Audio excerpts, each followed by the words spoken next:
എല്ലാവർക്കും ടോസ് അക്കാഡമിയിലേക്ക് സ്വാഗതം. ഇന്ന് നമ്മൾ വർക്ക്ഷോപ്പിന്റെ മൂന്നാമത്തെ ദിവസത്തിലേക്ക് കടന്നിരിക്കുകയാണ്.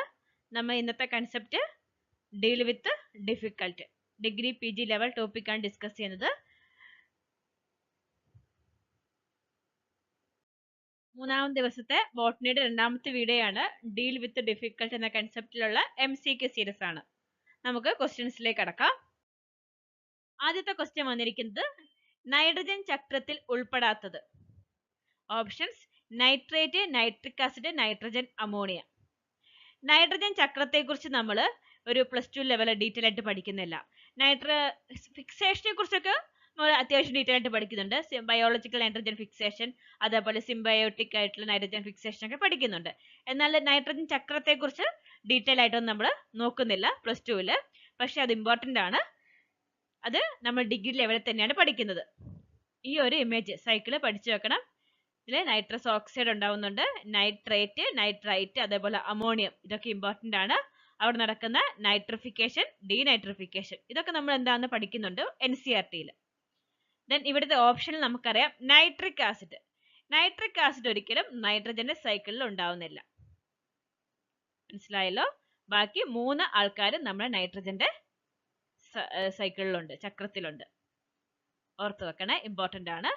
അതേപോലെ നൈട്രജൻ ഫിക്സേഷൻ, ആ ഒരു ഏരിയ വളരെ ഇമ്പോർട്ടന്റ് ആണ്. നമ്മൾ ആദ്യം NCERT ബുക്കിൽ പഠിക്കുക. ദെൻ അവരുടെ ജെനറ്റിക്സ് ഓഫ് നൈട്രജൻ ഫിക്സേഷൻ, അതെ ബയോകെമിസ്ട്രി നൈട്രജൻ ഫിക്സേഷൻ ഒക്കെ പഠിക്കാനുണ്ട്. അതൊക്കെ നമ്മൾ നോക്കേണ്ടത് ഡിഗ്രി ലെവലിലാണ്. ക്ലിയർ ആയോ? ദെൻ അടുത്ത ക്വസ്റ്റ്യൻ, ഹ്രസ്വദിന സസ്യത്തിന് ഉദാഹരണമാണ്. എന്താണ് ഹ്രസ്വദിനം ഉദ്ദേശിക്കുന്നത്? Short day plant. Short day plant. Example soybean, ചെമ്പരത്തി, സൂര്യകാന്തി, വെള്ളരി. NCERT ബുക്കില് പ്ലാന്റ് ഫിസിയോളജി ഭാഗത്തിൽ ഫോട്ടോ പീരിയോഡ്സ് നമ്മൾ പഠിക്കുന്നുണ്ട്. എന്താണ് ഹ്രസ്വദിന സസ്യം എന്നും അതുപോലെ എന്താണ് ലോങ് ടൈം പ്ലാന്റ്സ് ഒക്കെ നമ്മൾ പഠിക്കുന്നുണ്ട്. എന്നാൽ അവർക്കുള്ള എക്സാമ്പിൾസ് ഒന്നും NCERT ബുക്കിൽ കൊടുത്തിട്ടില്ല. അത് നമ്മൾ ഡിഗ്രിയിലാണ് പഠിക്കുന്നത്. അതുകൊണ്ട് വളരെ ഇമ്പോർട്ടന്റ് ആണ്. എക്സാമ്പിൾ അടക്കം പഠിക്കണം. ഹ്രസ്വദിന സസ്യങ്ങൾ എന്ന് വെച്ചാൽ പകൽ സമയം ഒരു നിർണായക കാലയളവിനേക്കാൾ കുറവായിരിക്കുമ്പോൾ പൂക്കുന്ന സസ്യങ്ങളാണ് ഹ്രസ്വദിന സസ്യങ്ങൾ. സാധാരണ വേനൽക്കാലത്തിന്റെ അവസാനത്തിലോ ശരത്കാലത്തിലോ ശൈത്യകാലത്തോ ആണ് ഇത് സംഭവിക്കുന്നത്. ഇതിന് എക്സാമ്പിൾ ആണ്, ഉദാഹരണം ഇവിടെ കൊടുത്തിട്ടുണ്ട്. നെല്ല്, പരുത്തി, സോയാബീൻ, ക്രിസാന്തമം, പുകയില, പോയിൻസെറ്റിയ, കോക്കിൾബർ. ഇതിൽ നമുക്കറിയാം ഓപ്ഷൻസിൽ സോയാബീൻ ഇതാണ് കറക്റ്റ് ആൻസർ. കണ്ടോ, ഓപ്ഷനിൽ സോയാബീൻ ഉണ്ട്. അതുകൊണ്ട് തന്നെ ഹ്രസ്വദിന സസ്യത്തിന് ഉദാഹരണം ഏതാണ്? സോയാബീൻ ആണ്. കാര്യം മനസ്സിലായല്ലോ? നമുക്കിനി ലോങ് ഡേ പ്ലാന്റ്സിനെ കുറിച്ച് നോക്കാം.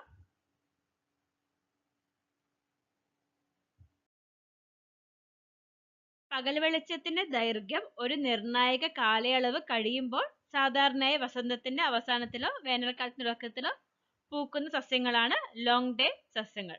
അല്ല, അവർക്ക് എന്തായിരിക്കും, പകൽ സമയം കൂടുതൽ വേണം, വെളിച്ചത്തിന്റെ അളവ് കൂടുതൽ കിട്ടണം. അതാണ് ലോങ് ഡേ പ്ലാന്റ്സ്. അതിന് ഉദാഹരണമാണ് ഗോതമ്പ്, മുള്ളങ്കി, ലെറ്റ്യൂസ്, പയർ, ഉരുളക്കിഴങ്ങ്, ബാർലി, ഓട്സ്, ചീര. നോട്ട് ചെയ്ത് വെക്കുക. നിങ്ങൾ ഇതിപ്പോ അതൊക്കെ പഠിക്കുമ്പോൾ കൂടുതലായിട്ട് കിട്ടുന്ന എക്സാമ്പിൾ ഒക്കെ നോട്ട് ചെയ്ത് വെക്കുക. നമുക്ക് ഏത് പ്ലാന്റ്സിന്റെ പേരും തരാം. ഇമ്പോർട്ടന്റ് കുറച്ച് പ്ലാന്റ്സ് ആണ് ഇവിടെ കൊടുത്തിട്ടുള്ളത്. നോട്ട് ചെയ്ത് വെക്കുക. ക്ലിയർ ആയോ? അടുത്ത ക്വസ്റ്റ്യൻ വന്നിരിക്കുന്നത്, യൂട്രോഫിക്കേഷൻ മൂലം ജലത്തിൽ ഇവയുടെ അളവ് കൂടുന്നു. എന്താ യൂട്രോഫിക്കേഷൻ? നമ്മൾ കേട്ടിട്ടുള്ളതാണ് അല്ലെ. യൂട്രോഫിക്കേഷൻ എന്താണ്? നമ്മുടെ ജലസ്രോതസ്സുകളിൽ ന്യൂട്രിയൻസ്, പോഷകങ്ങളുടെ അളവ് കൂടുക. എസ്പെഷ്യലി നൈട്രേറ്റും ഫോസ്ഫേറ്റും. നൈട്രജന്റെ ഫോസ്ഫറസിന്റെ അളവ് കൂടുക. അപ്പൊ അവിടെയുള്ള ആൽഗകൾ എന്ത് ചെയ്യും? ആൽഗ അതുപോലെ തന്നെ പ്ലാന്റ്സിന്റെ ഒക്കെ വളർച്ച കൂടും. ജലാശയങ്ങൾ പോഷകങ്ങൾ പ്രധാനമായി നൈട്രജൻ, ഫോസ്ഫറസ് എന്നിവയാൽ സമ്പുഷ്ടമാകുമ്പോൾ സംഭവിക്കുന്ന ഒരു പ്രക്രിയയാണ് യൂട്രോഫിക്കേഷൻ. ഇത് ആൽഗകളുടെ സസ്യങ്ങളുടെ അമിതമായ വളർച്ചയ്ക്ക് കാരണമാകും. മനസ്സിലായോ?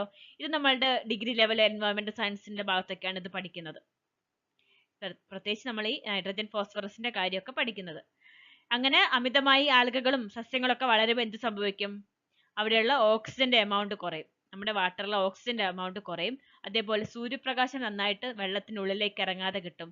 അത് ആരെയാണ് ഈ എഫക്റ്റ് ചെയ്യുന്നത്? നമ്മുടെ വെള്ളത്തിലുള്ള ആനിമൽസിനെ എഫക്റ്റ് ചെയ്യും. അവര് നശിച്ചു പോകാൻ ഇടയാവും. മനസ്സിലായോ? അപ്പൊ യൂട്രോഫിക്കേഷൻ മൂലം ജലത്തിൽ ഇവയുടെ അളവ് കൂടുന്നു. ഏതാണ്?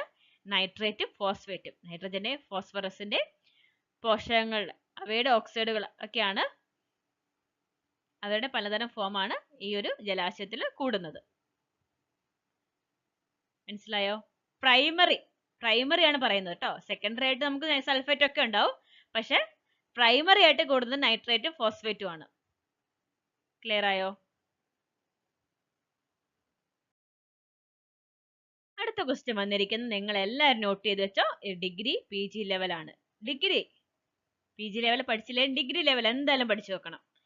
ഫ്യുണേറിയ ചെടിയിൽ പെരിസ്റ്റോം പല്ലുകൾ കാണുന്നത് എവിടെയാണ്? ഇത് എവിടുന്ന ക്വസ്റ്റ്യൻ? ഫ്യുണേറിയ എവിടെ പഠിച്ചിട്ടുള്ളത്? ബയോളജി അല്ലേ?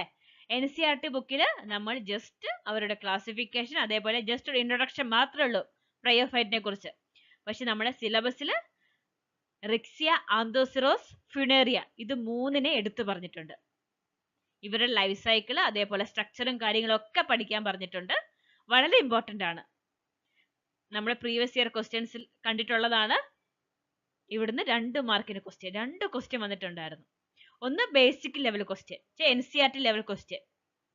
രണ്ടാമത്തത് ഹയർ ലെവൽ ക്വസ്റ്റ്യൻ ആയിരുന്നു. അതേപോലെ ടെറിഡോളജി ഇമ്പോർട്ടന്റ് ആണ്. അതിലും സൈലോട്ടം, സെലാജിനലെ കുറിച്ചൊക്കെ പഠിക്കാനുണ്ട്. അപ്പം നമ്മുടെ ഫ്യുണേറിയ ചെടിയിൽ പെരിസ്റ്റോം കാണുന്നത് എവിടെയാണ്? Options: അപ്പോഫൈസിസ്, തീക്ക, operculum, ട്രബക്കുലെ.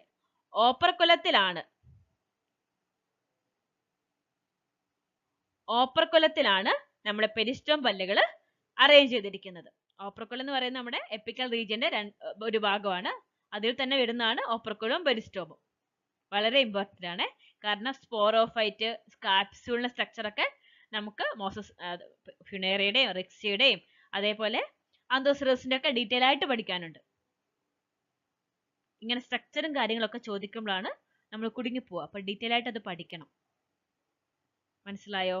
ഇവിടെ കൊടുത്തിരിക്കുന്ന നമ്മൾ അക്കാഡമിയിൽ കൊടുത്ത നോട്ടിന്റെ ഒരു ഭാഗമാണ് ഇത് വരുന്നത്. ഈ ടോപ്പിക്കിന്റെ ഇമ്പോർട്ടൻസ് അറിയാൻ വേണ്ടി തന്നെ ഞാൻ ഒരു ക്വസ്റ്റ്യൻ കൊടുത്തിട്ടുണ്ട്. റിക്സിയുടെ സ്പോറോഫൈറ്റിന്റെ പ്രത്യേകത എന്താണ്? റിക്സിയുടെ സ്പോറോഫൈറ്റിന്റെ പ്രത്യേകത. ഓപ്ഷൻസ്: പാദം, സീറ്റ, സമ്പുടം കാണുന്നു. ഗ്ലോബുലാർ കാപ്സ്യൂൾ മാത്രം കാണുന്നു. പെരിക്കേഷ്യൽ ഇലകൾ കാണുന്നു. ഇത് ഏറ്റവും സങ്കീർണമായതാണ്. ഏതായിരിക്കും? നമ്മുടെ റിക്സിയുടെ സ്പോറോഫൈറ്റിന്റെ ഘടനയിൽ എന്തെല്ലാം പറഞ്ഞിട്ടുണ്ട്? സീറ്റയും ഫൂട്ടും ഇല്ല. ഇതെന്താണ്? തെറ്റാണ്. ഫൂട്ട് വെച്ചാൽ പാദം. ദെൻ ഗ്ലോബുലർ കാപ്സ്യൂൾ മാത്രം കാണുന്നു. താലസിന്റെ ഡോർസൽ പ്രതലത്തിൽ ഉൾച്ചേർത്ത ബീജസഞ്ചി അല്ലെങ്കിൽ കാപ്സ്യൂൾ ഉപയോഗിച്ച് മാത്രമേ ഇത് പ്രതിനിധീകരിക്കുന്നുള്ളൂ. എന്ത് മാത്രമേ സ്പോറോഫൈറ്റിനുള്ളൂ? കാപ്സ്യൂൾ മാത്രം. കറക്റ്റ് ആൻസർ എന്താണ്? Globular capsule. അത് സിമ്പിൾ ആയിട്ടുള്ള ഒരു സ്പോറോഫൈറ്റ് ഘടനയാണ് നമ്മുടെ റിക്സിയയ്ക്ക്. ഫ്യുണേറിയ എന്നൊക്കെ പറയുമ്പോൾ കുറച്ചുകൂടെ ഡെവലപ്ഡ് ആയി, ബ്രയോയിൽ തന്നെ കുറച്ച് ഡെവലപ്ഡ് ആയതാണ്. അതുകൊണ്ട് തന്നെ അവരുടെ നമ്മുടെ സ്പോറോഫൈറ്റിന്റെ ഘടനയും നല്ല വ്യത്യാസമുണ്ട്. അവർക്ക് പാദവും സീറ്റവും ഒക്കെ ഉണ്ട്. പെരിക്കേഷ്യൽ ഇലകൾ കാണുന്നത് എവിടെയാണ്? പെരിക്കേഷ്യൽ ലീവ്സ് കാണുന്നത് എവിടെയാണ്? അറിയാവോ? ഫ്യുണേറിയ തന്നെയാണ് നമ്മൾ പെരിക്കേഷ്യൽ ലീവ്സുകളും കാണുന്നത്. അവിടെ ആർക്കിഗോണിയൊക്കെ അറേഞ്ച് ചെയ്തിരിക്കുന്ന ഒരു ഏരിയ ആണ്. ഇത് ഏറ്റവും സങ്കീർണമായതാണ്. തെറ്റാണ്. അത് ഫ്യുണേറിയക്കാണ് ഏറ്റവും സങ്കീർണമായ സ്പോറോഫൈറ്റ് ഉള്ളത്. മനസ്സിലായോ? വളരെ ഇമ്പോർട്ടന്റ് ആണ്. നിങ്ങൾ എല്ലാവരും നോക്കി പോകേണ്ടതാണ്. ഡിഗ്രി ലെവലിൽ നോക്കി പോകേണ്ട ഒരു ഭാഗമാണ് ബയോളജി, ടെറിട്ടോളജി, ജിംനോസ്റ്റ്. അടുത്ത ക്വസ്റ്റ്യൻ വന്നിരിക്കുന്നത് ഫോട്ടോ പീരിയോഡ്സ് എന്നുള്ളതാണ്. ഫോട്ടോ പീരിയോഡ്സ് ശരിക്കും NCERT ലെവലിൽ വളരെ കുറച്ചേ പറയുന്നുള്ളൂ. നമ്മൾ ശരിക്കും അത് ഡിഗ്രി ലെവലിൽ റെഫർ ചെയ്ത് പോകേണ്ട ഒരു ടോപ്പിക്കാണ്. ക്വസ്റ്റ്യൻ ഇതാണ്: സസ്യങ്ങളിൽ കാണപ്പെടുന്ന പ്രകാശഗ്രാഹികളായ ഫൈറ്റോക്രോം ആഗിരണം ചെയ്യുന്നത് ഏത് രശ്മിയാണ്? Red and far red, blue light, UVA and UVB, then microwave. ഏതാണ്? ആൻഡ് ഫാർ റെഡിനെയാണ് ഫൈറ്റോക്രോം എന്ന് പറയുന്ന പ്രകാശഗ്രാഹികൾ ആഗിരണം ചെയ്യുന്നത്. നോട്ട് ചെയ്ത് വെക്കണം. തന്നെ ആ ചാപ്റ്റർ ഒന്ന് ഡീറ്റെയിൽ ആയിട്ട് പഠിക്കാൻ വേണം. നമുക്ക് നമ്മുടെ ഈ ക്ലാസ്സിൽ നമുക്ക് ഫുൾ ആയിട്ട് പറയാൻ പറ്റില്ല, കാരണം അതൊക്കെ കുറച്ച് ലെങ്തി ആയിട്ട് എടുക്കേണ്ടതാണ്. അതുകൊണ്ടാണ് ഇത് മാത്രം നിങ്ങൾക്ക് ഒരു ഏരിയ ഇമ്പോർട്ടൻ്റ് ആണെന്ന് പറയാൻ മാത്രമാണ് ഈ MCQ ഞാൻ ഇവിടെ ഉൾപ്പെടുത്തിയിരിക്കുന്നത്. മനസ്സിലായല്ലോ? അടുത്ത ക്വസ്റ്റ്യൻ, കാബേജിന് വിപ്ടെയിൽ രോഗം ഏത് മൂലകത്തിന്റെ അഭാവമാണ് വന്നിരിക്കുന്നത്? നമുക്കിത് മിനറൽ ന്യൂട്രീഷൻ, പ്ലാന്റ് ഫിസിയോളജിയിൽ മിനറൽ ന്യൂട്രീഷൻ എന്ന് പറഞ്ഞ ഒരു ഏരിയ ടോപ്പിക് ഉണ്ട് പഠിക്കാൻ. അവിടെ സൂക്ഷ്മ മൂലകങ്ങളും അതേപോലെ ബഹുമൂലകങ്ങളും ഒക്കെ നമുക്ക് പഠിക്കാനുണ്ട്, എസൻഷ്യൽ എലമെന്റ്സിനെ കുറിച്ചൊക്കെ. NCERT ബുക്കിൽ അത്യാവശ്യം കൊടുത്തിട്ടുണ്ട്. എന്നാൽ ഓരോ മൂലകത്തിന്റെ ഫംഗ്ഷനും അതേപോലെ അവയുടെ അഭാവം മൂലം ഉണ്ടാവുന്ന പ്രശ്നങ്ങളും ഡീറ്റെയിൽ ആയിട്ട് ഡിഗ്രിയിലാണ് പഠിച്ചിട്ടുള്ളത്. ആ ലെവൽ നമുക്ക് ക്വസ്റ്റ്യൻ പ്രതീക്ഷിക്കാവുന്നതാണ്. ഇവിടെ ഓപ്ഷൻസ് മാംഗനീസ്, കോപ്പർ, മോളിബ്ഡനം, മഗ്നീഷ്യം. ഏതാണ് ആൻസർ? മോളിബ്ഡനം ആണ് ആൻസർ. ഇലകളുടെ ക്ലോറോസിസ്, നെക്രോസിസ്, മോട്ട്ലിംഗ്, ചുരുളിച്ച, വാടിപ്പോകൽ, അതുപോലെ തന്നെ കൊടുത്തതാണ് ക്ലോറിഫ്ലവറിന്റെ വിപ്ടെയിൽ. ഇതൊക്കെ മോളിബ്ഡനത്തിന്റെ ഡെഫിഷ്യൻസി മൂലം ഉണ്ടാവുന്ന പ്രശ്നങ്ങളാണ്. അതുപോലെ ഇതിന്റെ ഫംഗ്ഷൻ എന്ന് പറയുന്നത് നൈട്രജനേസ് എന്ന എൻസൈമിന്റെ ഒരു ഘടകമായി മാറുകയും വാതക നൈട്രജൻ സ്ഥിരതപ്പെടുത്തുകയും ചെയ്യുന്നു. നൈട്രജൻ ഫിക്സേഷന് സഹായിക്കുന്ന നൈട്രജനേസിന്റെ ഒരു ഭാഗമാണ് മോളിബ്ഡനം. അത് ഓർത്ത് വെക്കണം. മനസ്സിലായോ? ഇമ്പോർട്ടന്റ് ആണ്. ഇതിപ്പോ ഞാൻ ഒന്ന് മാത്രമേ കൊടുത്തിട്ടുള്ളൂ. ഇനി ഇങ്ങനത്തെ ഒരുപാടുണ്ട്. ക്ലോറോസിസിന്, നെക്രോസിസിന് കാരണമായ മൂലകങ്ങൾ പ്രത്യേകം നോട്ട് ചെയ്ത് വെക്കുക. ചിലപ്പോൾ കോമ്പിനേഷൻ ഒക്കെ ആയിട്ട് തരാം. ഒരുപാട് മൂലകങ്ങൾ കാരണം ക്ലോറോസിസ് ഒക്കെ വരാം. അതേപോലെ ചിലപ്പോൾ ഓപ്ഷൻസ് ഒന്ന് മാത്രമേ തരുള്ളൂ. അപ്പം കൃത്യമായിട്ട് നോട്ട് ചെയ്ത് വെക്കണം പഠിക്കുമ്പോൾ. ഇന്നത്തെ ക്ലാസ്സിൽ അപ്പോൾ നമ്മൾ ഡിഗ്രി PG ലെവലിൽ വരുന്ന കുറച്ച് ക്വസ്റ്റ്യൻസ്, ഏരിയാസ്, ഇമ്പോർട്ടൻ്റ് ആയ ഏരിയാസ് നമ്മുടെ സിലബസിൽ ഡിഗ്രി വരുന്ന ടോപ്പിക് ഏതൊക്കെയാണെന്ന് പറഞ്ഞു. ബയോളജി, ടെറോളജി ഒക്കെ വളരെ ഇമ്പോർട്ടൻ്റ് ആണ്. നമുക്കറിയാം +2 വരെ NCERT വരെ നമുക്ക് മലയാളത്തിൽ ടെക്സ്റ്റ് ബുക്ക് അവൈലബിൾ ആണ്, ഓൺലൈൻ കിട്ടും. പക്ഷേ ഡിഗ്രി ബുക്കൊക്കെ നമുക്ക് ഇംഗ്ലീഷ് തന്നെയാണ്. പക്ഷേ ട്രാൻസ്ലേറ്റ് ചെയ്ത് വേണം പഠിക്കാൻ. കാരണം ഓരോ വേർഡ്സും കാര്യമൊക്കെ നിങ്ങൾ മാറിപ്പോകാൻ പാടില്ല. ചില വേർഡ്സ് ഇംഗ്ലീഷ് തന്നെയാണ് നമ്മൾ പറയാം, എന്നാൽ ചില വേർഡ്സ് നല്ല ചേഞ്ചസ് ഉണ്ട്, മലയാളത്തിൽ വേണം തന്നെ പഠിക്കണം. ഇപ്പം നമ്മുടെ ബയോളജിയിലൊക്കെ സെക്സ് ഓർഗൻസിന്റെ പേര് പറയുകയാണെങ്കിൽ ആർക്കിക്കോഡിയം, ആന്ത്രീഡിയം, അതൊക്കെ അങ്ങനെ തന്നെയാണ് പറയാം. എന്നാൽ മറ്റു ചില വേർഡ്സ് ഒക്കെ വ്യത്യാസമുണ്ട്. അപ്പോൾ അത് നോട്ട് ചെയ്ത് പഠിക്കണം. നമ്മളെ ബയോളജിയുടെ ക്ലാസ് ഒക്കെ നമ്മളിപ്പോൾ അക്കാഡമിയിൽ കഴിഞ്ഞിരിക്കുന്നത് നമ്മൾ ഡിഗ്രി റെഫറൻസ് ബുക്ക് വെച്ചിട്ട് ട്രാൻസ്ലേറ്റ് ചെയ്തിട്ടാണ് നോട്ട് കൊടുത്തിരിക്കുന്നത്. അപ്പോൾ നിങ്ങളെ വീണ്ടും ഓർമ്മിപ്പിക്കുകയാണ്, നമ്മുടെ അക്കാഡമിയിൽ HSCയുടെ കോച്ചിങ് ഓൺഗോയിങ് ആണ്.